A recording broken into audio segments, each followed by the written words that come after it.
was brought up in Bishopston at the other end of the Gower Peninsula.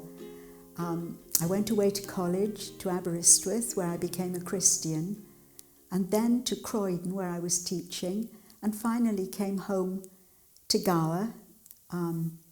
My sister and I opened a playgroup for 2 and 3-year-olds, preschool, because my mother had been taken ill and we needed to look after her.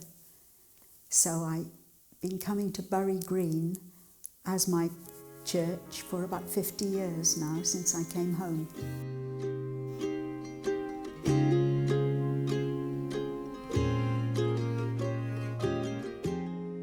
One thing is that I long to see children and young people, and their parents too, whole families coming to hear about Jesus and trust in him.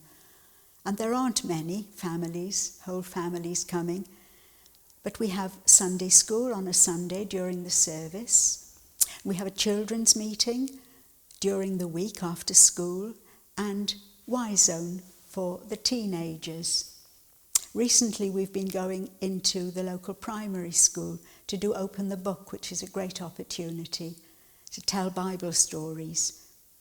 And once a year we all go off, all ages, grandparents, children, parents, friends, all go to Bala for a weekend, and that's wonderful.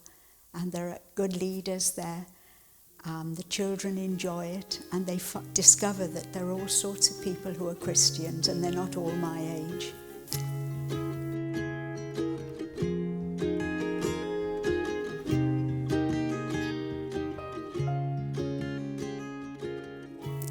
I've always believed in God. I've always known he was there. And I used to read the Bible when I was quite young. And I went to the local Anglican church and enjoyed that. And I hoped one day, like everyone, that I'd get to heaven. But I realise now none of that made me a Christian. When I went away to college, to Aberystwyth, I carried on going to church.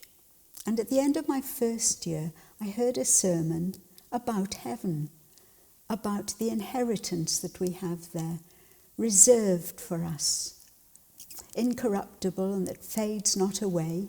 It's in Peter's first letter. And during that sermon I realised that being a Christian has nothing to do with what I do. It's all about what Jesus has done, that it's all through faith, that I just need to trust in him and what he has done so that I can be forgiven. And with that I have a sure hope of heaven. I know that I will go there because of him. And so I naturally want to let other people know about this. I want everyone to have the opportunity of trusting him and knowing this hope of being with him forever.